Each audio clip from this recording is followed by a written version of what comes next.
परमात्मा एक समाज आणि परमात्मा एक सेवक मंडळ सदैव भक्ती मार्गावर वाटचाल करत समाजसेवेचं काम करत आहे।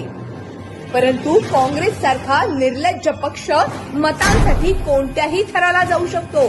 म्हणूनच काँग्रेसच्या विधानसभा निवडणूक प्रचाराच्या विदर्भातील सगळ्याच बॅनरवर परमात्मा एक समाजाचे संस्थापक महान त्यागी बाबा जुमदेवजी यांचा फोटो वापरण्यात आलाय।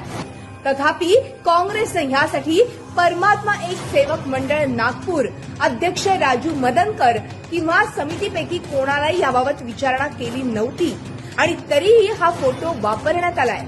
परमात्मा एक समाजसेवक मंडळानं कधीही कोणत्याही राजकीय पक्षाबरोबर काम केलेलं नाही, पण सत्तेच्या हव्यासापायी काँग्रेसचे नेते आज परमात्मा एक समाजाचं नाव वापरून मतं मिळवण्याचा प्रयत्न करतायत। यामुळेच परमात्मा एक समाजानं या प्रकारचा जोरदार विरोध केलाय।